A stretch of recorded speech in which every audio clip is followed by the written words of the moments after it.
Hello students, 9.3 exercise 9th class की पुराने जो मैथ है उसमें 10.5 एक्सरसाइज है।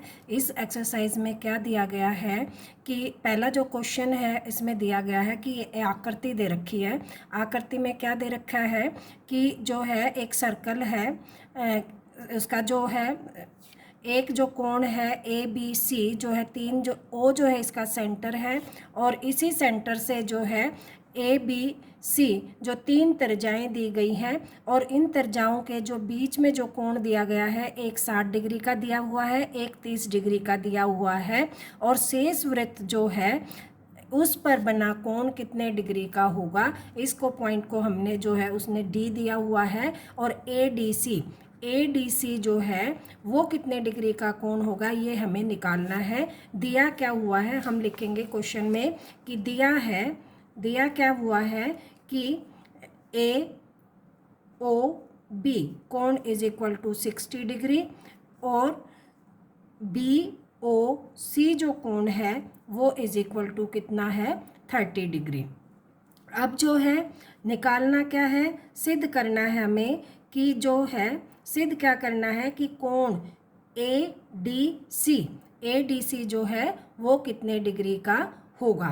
अब जो है हम क्या करेंगे, हल क्या है हमारा, हल में क्या है कि जो दिया गया है कौन सा कोण ए ओ बी प्लस में कोण बी ओ सी कितने डिग्री का होगा 90 डिग्री का। देखो ये वाला कोण और ये वाला कोण हमने क्या कर दिया, जोड़ दिया, तो ये कोण जो होगा ये कितने डिग्री का हो जाएगा 90 डिग्री का। अब जो है इसमें हमने ये जोड़ने के बाद देखो वो क्या कह रहा है कि इस चाप द्वारा, देखो ये वाला जो चाप है इस चाप द्वारा एक तो केंद्र में कोण बन गया, ये देखो इस चाप द्वारा ये जो कोण बना ये केंद्र पर बनेगा क्योंकि ओ जो है हमारा केंद्र दिया गया है और जो डी है जो है वो शेष वृत्त पर बना हुआ कोण है। तो एक चाप द्वारा हमने प्रमेय पढ़ी थी कि एक चाप द्वारा केंद्र पर बना कोण शेष वृत्त पर बने कोण का दुगना होता है। तो जो कोण कौन सा, कोण ए ओ सी जो होता है वो दुगना होता है किसका, ए डी सी का, वृत्त पर बने हुए कोण का। तो ये जो कोण है 90 डिग्री का है 2ADC हो जाएगा और यहाँ पर जो है ADC जो है हमारा कोण कितने का आ जाएगा 90/2 यानी कि 45 डिग्री का। और यहाँ पर हम लिखेंगे कि प्रमेय 10.8 प्रमेय के अनुसार एक चाप द्वारा, लिखेंगे एक चाप द्वारा केंद्र पर आंतरिक कोण, केंद्र पर बना कोण शेष वृत्त पर बने कोण का दुगना होता है। आई होप आप लोगों को समझ में आ गया होगा। यहाँ पर हम लिख देंगे कि 10.8 प्रमेय के अनुसार एक चाप द्वारा केंद्र पर बना कोण शेष वृत्त पर बने कोण का दुगना होता है। ये जो है यहाँ से समझ लो कि ये एक चाप है, देखो ये एक चाप है ये वाली, ठीक है, और ये हमारा केंद्र है। तो इस चाप द्वारा एक तो ये कोण बन गया और एक कोण ये वाला बन गया, तो ये वाला कोण इस वाले कोण का दुगना होता है। आई थिंक आप लोगों को समझ में आ गया, ये पूरा कोण 90 डिग्री का है तो ये इसका क्या हो जाएगा, आधा हो जाएगा 45 डिग्री। आई होप आप लोगों को ये क्वेश्चन जो है वो समझ में आ गया होगा। अगला जो क्वेश्चन है वो कह रहा है, अगला जो क्वेश्चन है सेकंड क्वेश्चन इसी एक्सरसाइज का कि किसी वृत्त की एक जिह्वा द्वारा वृत्त की त्रिज्या के बराबर है। ये मान लो एक वृत्त है और इस वृत्त की ये एक जिह्वा है और ये मान लो इसका सेंटर है, तो इस जिह्वा की लंबाई भी क्या है, इसके बराबर है। यानी कि इसको अगर हमने O दे दिया, ये A है ये B है, तो हम क्या कहेंगे कि जो तीनों जो हैं AB एक जिह्वा है, AB एक जिह्वा है, ये क्या है दिया हुआ है, क्या दिया गया है यहाँ लिख देंगे, दिया है, क्या दिया गया है कि AB एक जिह्वा है और इस जिह्वा की लंबाई वृत्त की त्रिज्या के बराबर है, वृत्त की त्रिज्या के बराबर है, या हम ये कह देंगे कि A B is equal to O A is equal to O B.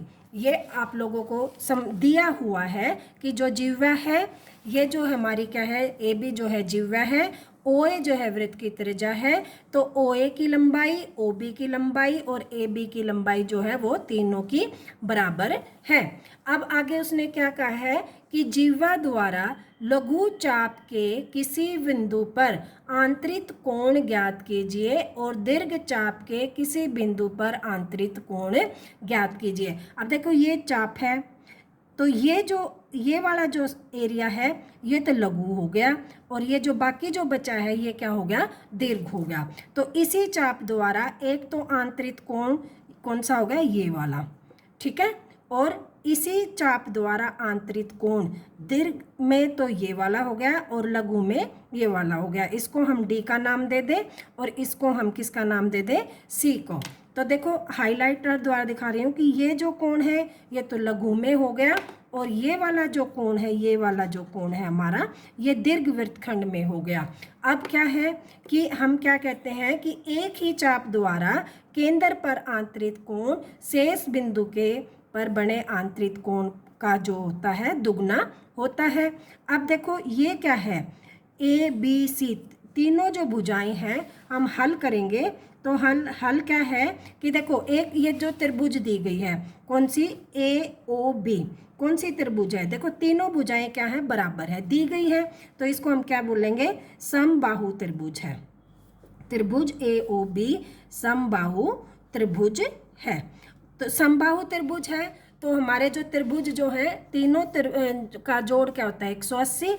तो ये वाला जो कोण आ जाएगा हमारा, ये कितने का आ जाएगा, 60 का, क्योंकि तीनों भुजाएं बराबर है तो तीनों कोण भी बराबर होंगे, और तीनों कोण बराबर होंगे तो क्या होगा कि ये जो है कितने डिग्री का है, 60 डिग्री का, क्योंकि 180 बटे में 3, तो प्रत्येक कोण कितने डिग्री का आ जाएगा, 60 डिग्री का। 180 क्यों, क्योंकि त्रिभुज के तीनों कोणों का जोड़ कितना होता है, 180, तो ये हर एक जो कोण है वो कितने का आ गया, 60 डिग्री का।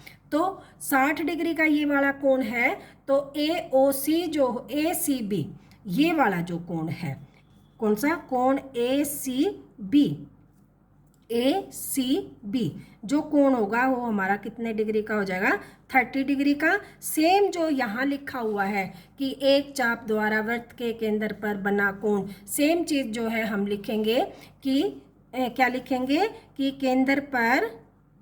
केंद्र पर बना कोण शेष वृत्त पर बने कोण का, वृत्त पर बने कोण का दुगना होता है। और ये किस पे कब होता है, ये दुगना कब होता है, ये दुगना कि जब ये एक ही चाप द्वारा बना हो, एक ही चाप द्वारा बना हो, ठीक है। तो ये एक चाप है और इसके द्वारा ये वाला कोण बन गया, तो ये कोण 60 डिग्री का है, तो ये कितने डिग्री का हो गया, 30 डिग्री का। अब देखो, अब जो है क्या है कि जो ए सी बी डी क्या है, एक चक्रीय चतुर्भुज है।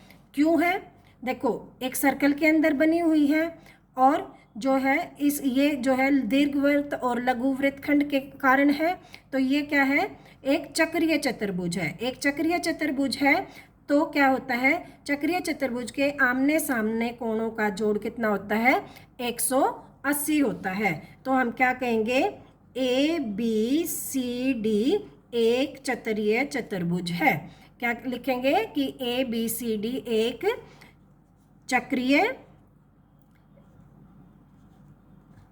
क्या लिखेंगे, चक्रीय चतुर्भुज है, ठीक है। और चक्रीय चतुर्भुज के आमने सामने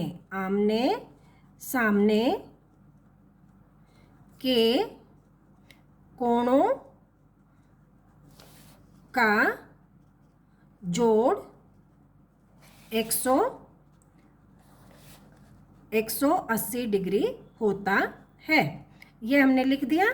तो क्या लिखेंगे कि कोण C प्लस कोण D is equal to 180 degree, ठीक है। और ये देखो कोण सी हमने कितने का निकाल लिया, यहाँ से देखो कोण सी हमारा कितने का निकल चुका है 30 डिग्री का, यहाँ से ठीक है। तो ये लिखेंगे 30 प्लस कोण डी इज इक्वल टू 180, तो कोण डी इज इक्वल टू हो जाएगा, क्या हो जाएगा 180 माइनस 30 यानी कि 150। तो ये हमारा जो कोण है यहाँ से आ गया 150 डिग्री का। अगर आप लोगों को ऐसे ना ध्यान रहे तो इसको हम दूसरे तरीके से भी निकाल